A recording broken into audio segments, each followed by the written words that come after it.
আসসালামু আলাইকুম। আজকে এটা একটা খুব ইন্টারেস্টিং ভিডিও বানাতে যাচ্ছি।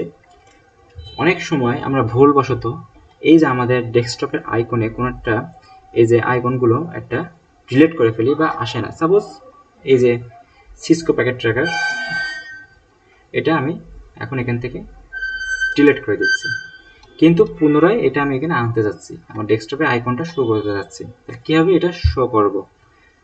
এটা শো করতে গেলে আমাকে যেটা করতে হবে, প্রথমে আপনারা চলে যাবেন আপনাদের এই, আমি উইন্ডোজ 11 ইউজ করছি, আপনারা যেটা ইউজ করবেন দেখবেন আপনাদের এখানে অবশ্যই একটা এই যে এখানে এই বাটনে ক্লিক করার পরে এখন অল লেখা আছে, অলে ক্লিক করবেন।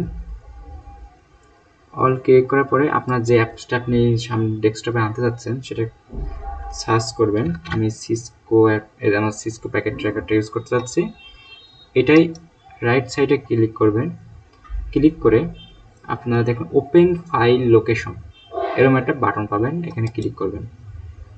ওপেন ফাইল ক্লিক করার পরে আপনারা দেখবেন এই যে আপনারা যেটা করবেন দেখবেন এখানে একটা আসছে, এটার উপরে আবার রাইট সাইডে ক্লিক করবেন।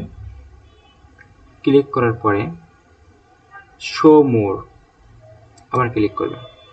শো মোর ক্লিক করার পরে দেখবেন এখান থেকে আপনারা ক্রিয়েট শর্টকাট কই সেটা এই যে লাস্টের দিকে দেখবেন ক্রিয়েট শর্টকাট নামে একটা অপশন আছে, অবশ্যই এটাকে খেয়াল করুন। ক্রিয়েট শর্টকাট এটাই ক্লিক করবেন। Windows cannot create a shortcut here. Do you want to shortcut to be the place on the desktop instant? Yes, এটা yes করে দেবেন। ব্যাস, এটা মিনিমাইজ করে দিই আমরা। এই দেখেন এই যে এই যে আমরা যেটা লাগালাম এই যে আমাদের এটা এখানে চলে আসছে। তো আশা করি সকলে এই পর্যন্ত বুঝতে পারছেন। অবশ্যই আমার চ্যানেলটা সাবস্ক্রাইব করবেন। ধন্যবাদ সবাইকে।